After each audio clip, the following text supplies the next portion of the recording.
दुनिया को भारतीय ऋषियों ने क्या अद्भुत दर्शन कराया। ऐसे ऐसे खजाने दिए हमारे भारत देश को। हाँ, दुनिया के किसी भी कंट्री में चले जाओ ये खजाने वहां नहीं मिलेंगे साहब। इसलिए गर्व होता है कि हमने भारत देश में जन्म लिया है जहां रामायण भगवत गीता ऐसे ऐसे महान ग्रंथ बड़े पड़े हैं। हाँ, कहते हैं पहली बार जब सिकंदर भारत की ओर आ रहा था तो सिकंदर के एक मित्र ने उसको कहा कि मित्र, भारत से लौटना तो वेद की एक पुस्तक लेकर आना, ऋग्वेद की संहिता लेकर आना। सोचो, सिकंदर लुटेरा था, भारत की ओर आक्रमण करने जब आया तो उसके मित्र ने कोई धन संपदा नहीं मांगी। भारत का जो मूल खजाना है उसने उसकी मांग की। ये दुनिया के सभी देश जानते हैं कि जो भारत के पास है वो दुनिया में किसी के पास नहीं है। इतने प्रहार होते हुए भी भारत फिर भी भारत है। विश्व की तीसरी महाशक्ति बनकर के खड़ा हो रहा है हमारा भारत। कितने कितने प्रहार हुए हमारे देश पर। हम सोचो, आप मुगलों ने प्रहार किया, अंग्रेजों ने प्रहार किया, फिर भी भारत सिर उठा करके खड़ा हुआ है। हाँ, और आज भी दुनिया को प्रॉब्लम भारत से है। कुछ तो है हमारे भारत में। हाँ, बगल की ओर किसी कंट्री पर उनकी नजर नहीं है, लेकिन भारत पर दुनिया की निगाहें रहती हैं कि भारत क्या कर रहा है। क्योंकि भारत ने आत्मा की गहराई को छुआ, भारत ने परमात्मा का अनुभव किया और भारत ने ऐसे ऐसे खजाने दिए हैं देश को। श्रीमद् भगवद गीता, रामायण, श्रीमद् भागवत और अपौरुषेय ग्रंथ जिसको कहा जाता है वेद, इन ग्रंथों का आश्रय करो।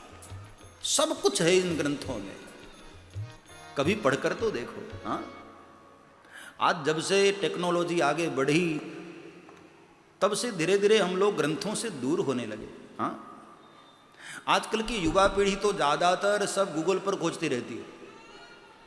कुछ भी उनको ज्ञान चाहिए गूगल पर चले जाते हैं। हाँ, गूगल की अपनी एक लिमिटेशन है। सत्य ज्ञान को पाना है तो इन ग्रंथों का आश्रय करो। रामायण, भगवद गीता, श्रीमद् भागवत, सर्वे वेद इतिहासाणाम सारम सारम समुद्धृतम, इन ग्रंथों को पढ़ो। मैं एक निवेदन सबसे करूं कि सभी के घर में ये दो पुस्तक जरूर होनी चाहिए, रामचरितमानस और भगवद गीता। ये दो ग्रंथ हर किसी के घर में होना चाहिए। हाँ, और केवल घर में ही नहीं, उसको नित्य अपने बच्चों को पढ़ाओ। भले ही एक श्लोक पढ़ाओ, एक दोहा पढ़ाओ, लेकिन अपने बच्चों को पढ़ाना। आज बड़े दुख के साथ कहना पड़ता है कि बच्चों में, युवाओं में धैर्य नहीं रहा। बात बात में सुसाइड करने को खड़े हो जाते हैं। उसका यही कारण है कि धैर्य की शिक्षा जहां से मिलती है हमने उनको तो दूर कर दिया। इन ग्रंथों को पढ़ो, इन ग्रंथों से सीखो। आजकल की जो स्कूली शिक्षा है ना, उसमें स्पर्धा होती है, कौन फर्स्ट आ जाए, कौन कितना परसेंटेज लाए। आज की शिक्षा केवल डिग्री प्रधान हो गई है, ज्ञान प्रधान नहीं है। और जब ज्ञान ही न होगा तो धैर्य जैसा सद्गुण कहां से आएगा। इसलिए ठीक है बच्चे स्कूल जाएं, पढ़ाई पढ़ें, लेकिन अपने घर में जब रहें तो एक दोहा ही सही, भगवद गीता का एक श्लोक ही सही, लेकिन अपने बच्चों को पढ़ाओ। आने वाला भविष्य भारत का पुनः उज्जवल होगा। पुनः धन्य बनेगा।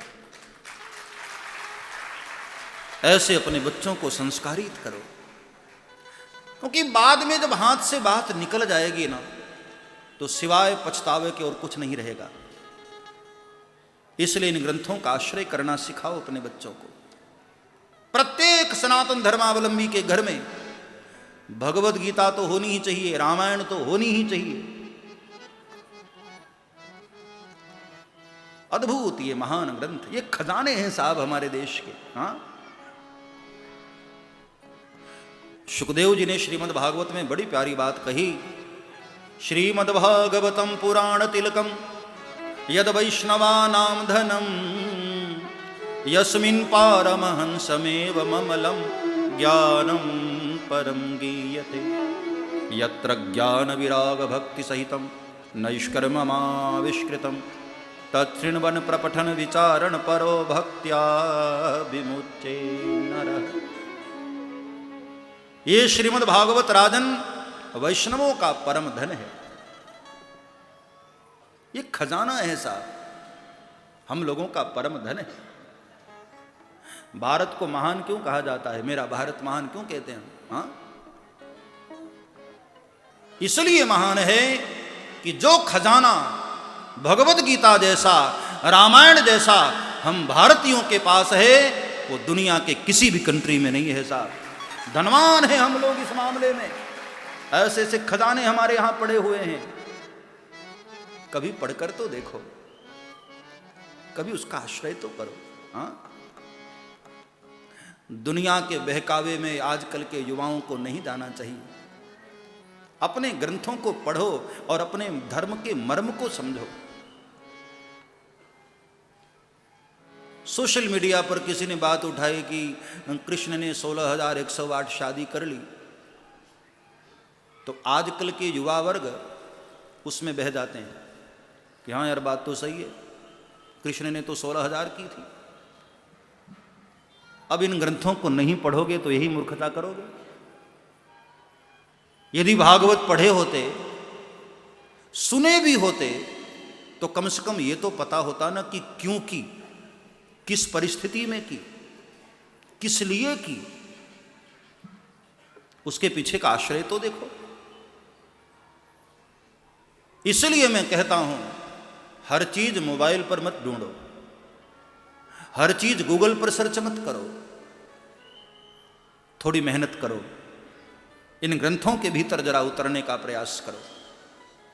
भगवान भोलेनाथ ने दुनिया को यह दर्शन कराया कि दुखों से उबरना हो तो एकमात्र उपाय है इन सद्ग्रंथों का आश्रय करना। सब्सक्राइब करें श्री चिन्मयानंद बापू जी के YouTube चैनल को और हमारे वीडियोस को सबसे पहले देखने के लिए बेल आइकॉन को दबाना न भूलें।